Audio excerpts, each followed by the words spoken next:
बात हो रही थी कि किस तरीके से अरशद नदीम ने सारे पाकिस्तानियों के चेहरों पे खुशियां बिखेरी। अरशद नदीम वो नाम जिसको आज पाकिस्तान में रहने वाला हर शख्स जानता है। उसका खेल क्या है, उसका खेल खेला कैसे जाता है, उस खेल में क्या क्या कुछ होता है, कौन खिलाड़ी थे, कौन मद्दे मुकाबले थे, शायद इस वक्त पाकिस्तान में किसी को इस बारे में ज्यादा इल्म नहीं होगा। लेकिन ये कारनामा जो अरशद नदीम ने कर दी, ये बताता है कि अगर एक शख्स पूरी लगन, पूरी मेहनत के साथ अगर कोई चीज हासिल करना चाहे और उसके साथ जब कौम की दुआएं जुड़ जाएं तो फिर वो कुछ होता है जो आज हुआ। पेरिस ओलंपिक्स में अरशद नदीम ने गोल्ड मेडल जीता और तारीखी जो थ्रो किया ओलंपिक्स का, वो यकीनी तौर पे बताता है कि किस तरीके से ये सारे मामलात होते हैं और जब जीत आपके नसीब में होती है तो फिर वो मिलती है, साथ साथ हार्ड वर्क पे करो तो फिर जीत यकीनी हो जाती है। इसी वजह से गुफ्तगू करें, हमारे साथ ज्वाइन करें रियाज साहब, सीनियर स्पोर्ट्स जर्नलिस्ट हमें ज्वाइन कर चुके हैं। रियाजुद्दीन साहब, अस्सलाम वालेकुम। वालेकुम अस्सलाम। रियाज साहब, बहुत बहुत मुबारक आपको, पूरी कौम को, कि अरशद नदीम ने वो कर दिखाया जिसके लिए हम सब दुआगो थे। और कहीं ना कहीं जो डर था कि हम मेडल तो जीत जाएंगे लेकिन गोल्ड जीतेंगे या नहीं जीतेंगे, कुछ लोगों के लिए इम्कानात भी कम थे, लेकिन अरशद नदीम ने सबको चुप करा दिया और बल्कि एक तारीख का, मतलब ओलंपिक्स की तारीख का सबसे बड़ा थ्रो कर दिया। जी बिस्मिल्लाहिर्रहमानिर्रहीम, बहुत शुक्रिया भाई। देखिए, ये तो पाकिस्तान की खेलों की तारीख की एक अनहोनी हुई है और मैं ये समझता हूँ कि अरशद नदीम जो मतलब जिनको बड़े मसाइल का सामना था, जिनके पास मतलब जो ये एक खेल की, जो इनके खेल से रिलेटेड जो चीजें थी, एक्सेसरीज, वो उनके पास नहीं थी। और एक शख्स ऐसा था कि उनके जूते तक फटे हुए थे, लेकिन उन्होंने इस्तेकामत के साथ, हौसले के साथ, सब्र के साथ, मेहनत के साथ और नेक नियती के साथ जो है अपनी कोशिशें जारी रखी और उनको किसी किस्म की कोई सरपरस्ती हासिल नहीं थी। इंडिविजुअल कैपेसिटी में, इंडिविजुअल रिस्पॉन्सिबिलिटी के साथ उन्होंने अपने खेल को आगे बढ़ाया, अपनी जिम्मेदारियों को आगे बढ़ाया और इस तरह उन्होंने पाकिस्तान की तारीख में एक, जैसा मैंने पहले कहा कि अनहोनी दी है, उन्होंने 118 सालों तारीख जो है उसको पलट कर रख दिया है। और मुनीर भाई, आखिरी जो आपको गोल्ड मेडल मिला था वो हॉकी में मिला था 1984 के लॉस एंजेलिस ओलंपिक में। और ये मैं समझता हूँ कि 40 साल के बाद अभी ये गोल्ड मेडल आया है, जबकि 32 साल के बाद आपने कोई मेडल हासिल किया है। आपको याद होगा कि हुसैन शाह ने बॉक्सिंग में 1988 के ओलंपिक में जो ब्रोंज मेडल हासिल किया था और उसके बाद ये कोई भी मेडल है, लेकिन गोल्ड मेडल जो है वो आपने 40 साल बाद हासिल किया। मैं समझता हूँ ये बहुत बड़ा कारनामा है। और सबसे जो अच्छी बात है वो ये है कि 14 अगस्त जो है वो 2 साल दिन के बाद करीब है और इस जश्न आजादी में हम इस मेडल के साथ जश्न आजादी मनाएंगे। और एक बात मैं यहाँ पर और कहता चलूंगा कि देखें, खेल की कोई सरहदें नहीं होती। और नीरज जो चोपड़ा, जो इंडियन जाहिर है उनके कुलीग थे, उनकी वालदा का जो बयान आया है, उन्होंने ये कहा है कि सिल्वर मेडल जो है वो भी हमें गोल्ड मेडल लगना है, इसलिए कि अरशद नदीम के गले में जो मेडल है वो हमारा बेटा है। तो मैं ये समझता हूँ कि ये एक बड़ा अच्छा जेस्चर है नीरज चोपड़ा की वालदा की जानिब से। यही इसी तरह के जज्बात भी हमारे भी हैं, हमारी माओ के भी हैं, किसी भी हिंदुस्तान के मतलब खिलाड़ी के लिए। तो मैं भी समझता हूँ। और रियासत, कितनी अच्छी बात है कि अगर आप देखें कि नंबर 1 और नंबर 2 पाकिस्तान, हिंदुस्तान साथ हैं। और ये इस खित्ते के लिए, जहां पे शायद ये नहीं समझा जाता कि ओलंपिक्स के लिए ये दो मुल्क इतने ज्यादा सूदमंद है या ओलंपिक्स को इतनी ज्यादा, ओलंपिक्स मुकाबलों को इतनी ज्यादा अहमियत दी जाती है, खासतौर पर पाकिस्तान में तो इसका कोई रुझान ही नहीं है। इतना बड़ा कारनामा हो जाना, ये तो खुद एक मिरेकल है। जी बिल्कुल, जैसा मैंने पहले कहा मुनीर भाई, से इसमें सारी एफर्ट जो है वो उन्हीं की है और ये जो है उनकी जाती मेहनत की वजह से हासिल है। जिस तरह से हमारे स्पोर्ट्स के खिलाड़ी जिनको कोई सरपरस्ती नहीं होती थी, जहांगीर खान या जामशेद खान और भी आप नाम दे सकते हैं इनको, तो ये मतलब इंडिविजुअल उनकी मेहनतें भी, जिसकी बदौलत जो है उन्होंने बगैर किसी सरपरस्ती के हासिल किया है, तो इसकी अहमियत जो है और हैसियत जो है और बढ़ जाती है। मैं ये समझता हूँ कि हमने अभी तक अपने उन खिलाड़ियों के लिए जिन्होंने दुनियाई खेल में पाकिस्तान के सबजुलाली परचम को बुलंद किया है, अभी तक हमने उनको हक नहीं दिया। लेकिन मैं ये समझता हूँ कि अरशद नदीम ने अपनी परफॉर्मेंस से जो जिम्मेदार लोग हैं उनको झंझोड़ दिया है। और यकीनन अब हमें ये सोचना होगा कि बजाय इससे कि हम जो 3 इवेंट्स में शिरकत करते हैं, जिसमें हमारे 30 कॉन्टिजेंट जो है वो शिरकत करता है, वो इतना मतलब असरअंदाज नहीं होता मेडल्स के लिए। लेकिन अगर आप इंडिविजुअल खेल की तरफ तवज्जो दें तो उस जैसे खेलों को हमें जो है सपोर्ट करना चाहिए। और हमारे जो मतलब इसमें स्पॉन्सर्स आने चाहिए, मल्टीनेशनल कंपनीज मैं समझता हूँ कि हुकूमत को चाहिए तो वो उनको इन्वॉल्व करे ताकि हमारे वो खिलाड़ी जो अहल है तमगा ला सकते हैं वो आइंदा भी इसी तरह से पाकिस्तान के संविधानिक परचम को बुलंद करें। अरे सब आपने स्पॉन्सर्स की बात की, हमने देखा कि कल जैसे ही अनाउंसमेंट हुआ या देखा कि अरशद नदीम ने तारीखी थ्रो किया और तकरीबन तय हो गया था उस थ्रो के होते ही कि अरशद नदीम का इस थ्रो को शायद बीट करना किसी के लिए भी मुमकिन ना हो। जैसे ही हुआ और जैसे रिजल्ट सामने आए तो हमने देखा कि अनाउंसमेंट्स होने लगे, कहीं कोई हुकूमती सतह पे तो कहीं कोई जाती सतह पे। लोगों ने बड़े बड़े बैनर्स पोस्ट कर दिए, सोशल मीडिया पे कैंपेन्स रन कर दी कि इतने पैसे दे रहे हैं, इतने का इनाम दे रहे हैं, ये प्लॉट, ये फोन्स और पता नहीं क्या कुछ। एक्चुअली ये सब तो पहले होना चाहिए। अगर अरशद नदीम में वो पोटेंशियल दिखा या इन स्पॉन्सर्स को या इन इदारों को दिखा तो पहले क्यों नहीं सरपरस्ती करते? क्योंकि अगर ये पहले सरपरस्ती कर लें तो शायद अरशद नदीम जैसे कई सारे लोग जो हमारे एथलीट्स हैं वो मुकाबला भी कर सकेंगे और जीत के भी आ सकेंगे। और ये गोल्ड मेडल नहीं होगा, ये कई सारे गोल्ड मेडल बन जाएंगे आपके लिए। बिल्कुल मुनीर भाई, आपने सही बात की है, लेकिन हमारा क्रिकेट जो है वो कुछ इसी तरह का है कि जब कोई खिलाड़ी स्ट्रगल कर रहा होता है और उसके पास कुछ नहीं होता तो वो उसको कोई अहमियत नहीं देते। ये हमारे कल्चर का हिस्सा है। हमारे माशरे की इखलाकी अक़दार जो है कोलैप्स करती जा रही है और जिंदगी के मुख्तलिफ शोबों में उसका रिफ्लेक्शन है। और जो आपने सवाल किया, जो आपने बात की, ये उसको मतलब रिफ्लेक्ट करती है ये चीज कि अगर हमारे जिम्मेदार हमारे मल्टीनेशनल कंपनीज के जो बड़े मतलब लोग हैं जो संभालते हैं या स्पॉन्सर जो कर सकते हैं, वो उस वक्त नहीं करते जब कोई खिलाड़ी स्ट्रगल कर रहा होता है। और जब मेडल मिल जाता है तो अपने नाम उसके नाम के साथ शामिल करने के लिए, अपनी शोहरत में इजाफा करने के लिए ये जोड़ देते हैं कि जी फला इनाम पहला इनाम। सारी स्ट्रगल तो उसकी है, लेकिन अब बाद में सब इसके साथ फोटो सेशन में फोटो खिंचवाएंगे। मैं ये समझता हूँ कि इस कल्चर को खत्म होना चाहिए। और मसला ये है कि हमारी जो हुकूमतें हैं उनका रुझान जो है कतई तौर पर इस हेल्थी एक्टिविटीज को फरोग देने की तरफ नहीं है। अगर हम हेल्थी एक्टिविटीज को फरोग दें, अपने नौजवानों को जो है हेल्थी एक्टिविटीज की तरफ लेके आए तो माशरे से नेगेटिविटी जो है वो खत्म होगी। और इसके लिए हमें रियासत बिल्कुल सही, लेकिन एक कैसे होगी?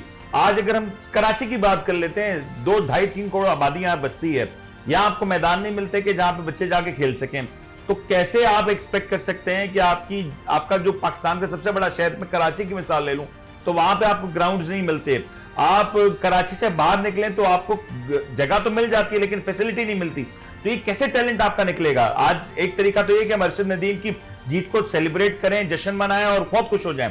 दूसरा तरीका ये है कि अब इसको ये सोचा जाए कि इस एक गोल्ड मेडल को 10 गोल्ड मेडल में कैसे तब्दील करना है।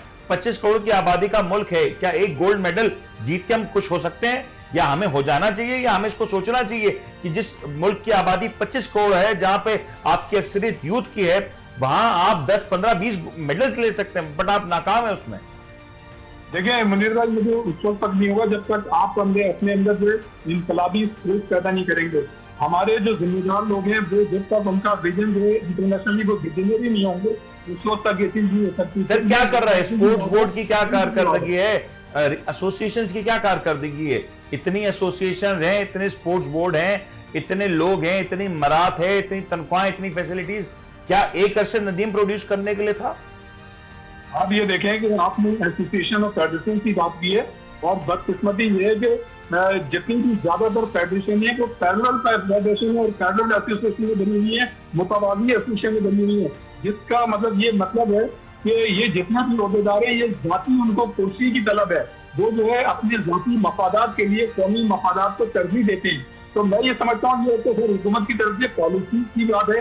जब तक कोई ऐसी पॉलिसी नहीं आएगी, ऐसे पॉलिसीज नहीं बनेंगी जो सपोर्ट करती हैं नौजवानों को उनकी रियाज साहब, एक चीज आखिरी में मैं चाहूंगा इसको हाईलाइट कर दीजिएगा। चले, आज अरशद नदीम ने तो यकीन तौर पे बहुत बड़ा कारनामा दिया, लेकिन जब ओलंपिक्स की बात आती है एक ही खेल हमारे जहन में बतौर पाकिस्तानी आता है कि हॉकी। हॉकी का क्या हुआ सर? हॉकी में इस बार तो हम क्वालिफाई नहीं कर सके। क्या आने वाले सालों में आपको लग रहा है जो करंट सिचुएशन है हमारी हॉकी की कि उसमें कोई बेहतरी आ सकती है? वो सुनहरा दौर जो माजी में हम देख चुके हैं, वो दौर फिर दोहराया जा सकता है? ऐसी कोई इम्कानात नजर आ रहे हैं आपको?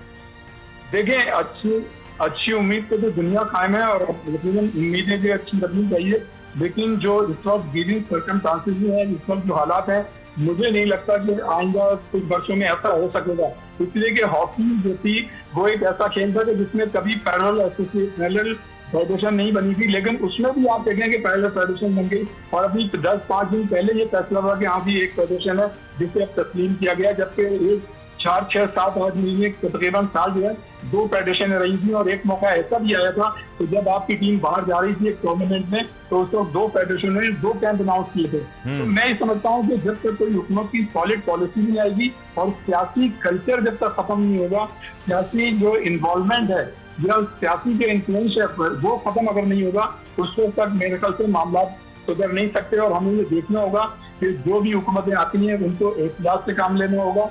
असल में जो भी हुकूमत आती है वो अपने लोगों को एडजस्ट करने की कोशिश करती है, उनको एकोमोडेट और फैसिलिटेट करती है, लेकिन वो खिलाड़ियों की जो परफॉर्मेंस है उसे बेहतर बनाई जा सकती है उसको वो भूल जाती है।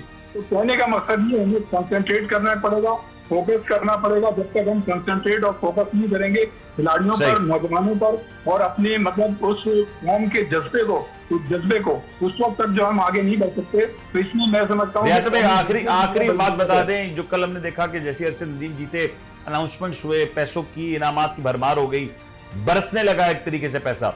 ये जितनी सारी अनाउंसमेंट्स हुई हैं, आपको लगता है माजी का एक कल्चर है कि अनाउंसमेंट कर दो, तशहीर कर दो, पोस्टर्स लगा दो, बैनर्स लगा दो, खबरें छपा दो, आखिरी में उन लोगों को मिलता नहीं था या सालों तक वो उसके धक्के खा रहे होते थे उसके लिए।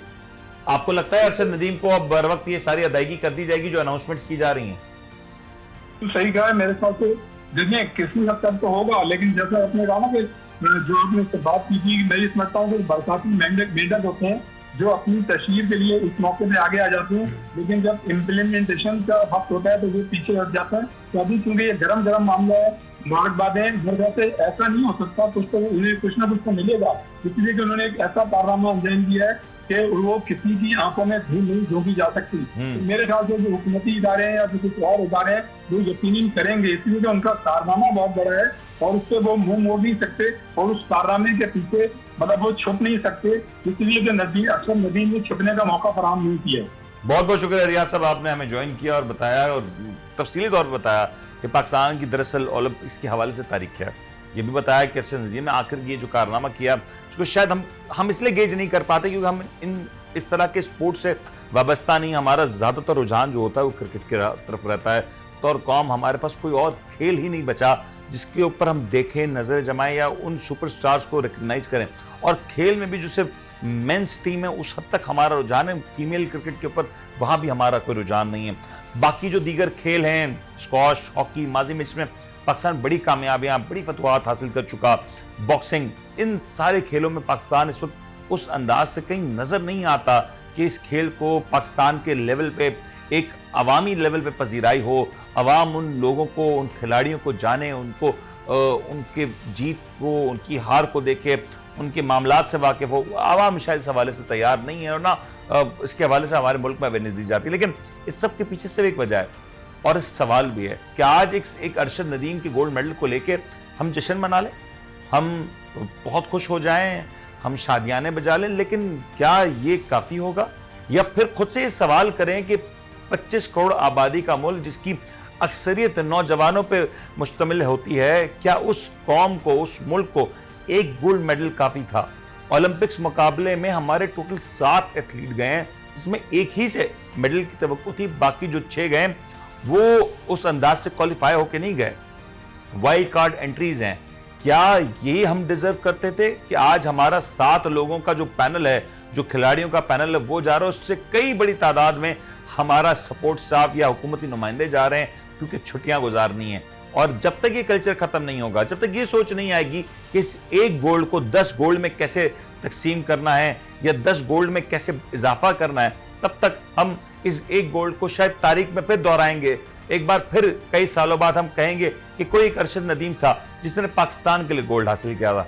क्यों ना इस रुझान को चेंज करें, क्यों ना सोचें इस बारे में कि अब इस एक गोल्ड मेडल से हमारा कुछ नहीं होना, हमें 10 मेडल, हमें 20 मेडल, हमें 15 मेडल, इसकी तादाद में इजाफा करना है।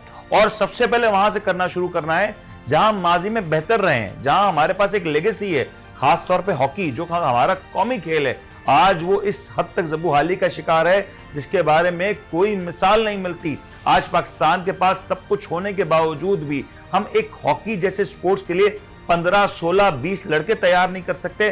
तो ये नाकामी है हमारे उन माजी में जो खिलाड़ी रहे, उनकी जो स्पोर्ट्स फेडरेशन से ताल्लुक रखते हैं, उनकी जो हमारा स्कूलिंग स्ट्रक्चर है, उसकी इस सब की नाकामी है। ये हुकूमत वक्त की नाकामी है और इस नाकामी को कम करना होगा, खत्म करना होगा। उम्मीद करते हैं आपको आज का प्रोग्राम पसंद आया होगा।